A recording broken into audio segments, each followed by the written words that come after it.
নমস্কার বন্ধুরা, বাঙালি রান্নাঘরে তোমাদের অনেক অনেক স্বাগত। চলে এলাম একটা নতুন রেসিপি নিয়ে। আজকে আমি বানাবো আলু দিয়ে কাতলা মাছের পাতলা ঝোল। এই রেসিপিটা খুবই সাধারণ একটা রেসিপি, খেতেও খুব দুর্দান্ত স্বাদ লাগে। কম বেশি সবার বাড়িতে এই রেসিপিটা আশা করি হয়ে থাকে। তো যদি না হয়ে থাকে, এখনও পর্যন্ত কেউ না করে থাকো, তো প্লিজ একবার এটা করে দেখো, সবার ভালো লাগবে। তো চলো দেখে নাও কী কী লাগছে বানাতে। এখানে দেখো গোটা ধনে আর গোটা জিরে ভিজিয়ে রেখেছিলাম 5 মিনিটের জন্য। এটা আমি ধুয়ে ছেঁকে নিয়েছি। এবার মিক্সার গ্রাইন্ডারে ভালো করে পেস্ট করে নেবো।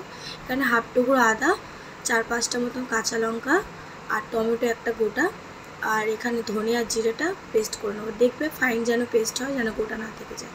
এখানে দেখো দুটো বড় সাইজের আলু কেটে নিয়েছি আর পেঁয়াজ অল্প একটু কেটে রেখেছি। এখানে কাতলা মাছটা ধুয়ে নুন হলুদ মাখিয়ে ভেজে নেবো।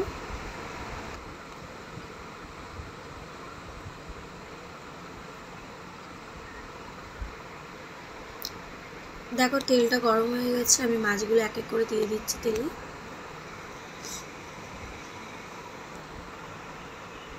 দেখো এক পাট করে আমার ভাজা হয়ে গেছে মাছ, আমি আর এক পাট করে উল্টে দিচ্ছি।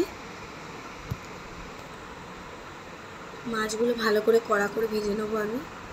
দেখো মাছ আমার ভাজা হয়ে গেছে, নামিয়ে নিয়েছি। এবার ওই মাছ ভাজার তেলের মধ্যে আমি আলুগুলো ভেজে নেবো। আলুগুলো দিয়ে দিয়েছি, এবার নাড়ি চাড়িয়ে ভেজে নেবো লাল লাল করে। আর দেখো আলুগুলো আমার ভাজা হয়ে গেছে, আমি তুলে নেবো এবার। এবার দেখো ওই তেলের মধ্যেই আমি কালো জিরে দিয়ে দিলাম অল্প একটু, আর পেঁয়াজ কোচানো দিয়ে দিচ্ছি অল্প একটু। এখানে একটা ছোট সাইজের পেঁয়াজ আমি কুচিয়ে দিয়েছি, কারণ এটা হালকা পাতলা ঝোল হবে, তো বেশি বড় পেঁয়াজ আমি দিইনি, রিচ হয়ে যাবে না হলে। তো আমি অল্পই পেঁয়াজ দিয়েছি। এবার মশলাটা যেটা বেটে রেখেছিলাম ওটা দিয়ে দিলাম, ভালো করে কষিয়ে নেবো মশলাটা। দেখো মশলাটা আমার ভালো মতন কষিয়ে গেছে। এবার আমি হলুদ গুঁড়ো দিয়ে দিলাম 1 চামচ, লঙ্কার গুঁড়ো দিয়ে দিচ্ছি 2 চামচ, যে যেমন ঝাল পছন্দ করে সেই বুঝে দেবে। নুন দিয়ে দিচ্ছি স্বাদ মতন। এখানে আমি 2 চামচ মতো নুন দিয়েছি, তোমরা তোমাদের স্বাদ মতো নুনটা দেবে।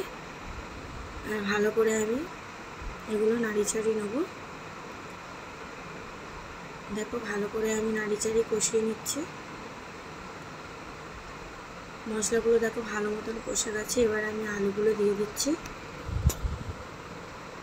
আবার ভালো করে একটু নাড়ি চাড়িয়ে নেবো আলুর সাথে মশলাগুলো।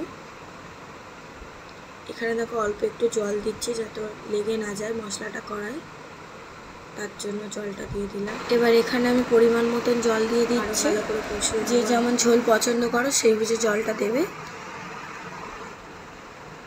এবার ঝোলটা আমি ফুটতে দেবো 5 মিনিটের জন্য। ফুটে গেলেই মাছগুলো আমি দিয়ে দেবো। দেখো ঝোলটা আমার ফুটে গেছে। এবার আমি মাছগুলো দিয়ে দিচ্ছি এক এক করে।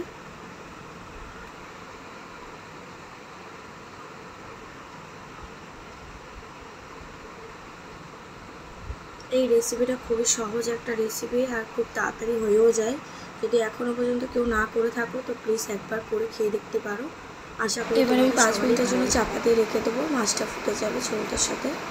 দেখো 5 মিনিট হয়ে গেছে, আমি চাপা খুলে নিয়েছি। আমার অলমোস্ট রেসিপি রেডি। দেখো আলুগুলো ভালো মতন সিদ্ধ হয়ে গেছে।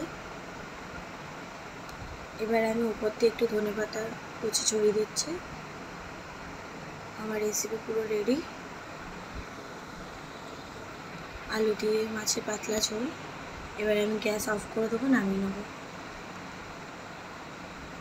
তো তোমাদের সবার কেমন লাগলো আমার এই কাতলা মাছের রেসিপিটা অবশ্যই কমেন্ট বক্সে জানিও। ভালো মন্দ যাই লাগুক আমাকে কমেন্ট বক্সে জানিও, আমি খুশি হব। আর যদি ভালো লেগে থাকে আমার পাশে থেকেও আমাকে সাপোর্ট করো। আর এরকম নতুন নতুন রেসিপি দেখার জন্য আমার চ্যানেলটাকে সাবস্ক্রাইব করো। চলো দেখা হচ্ছে আর একটা নতুন রেসিপির সাথে।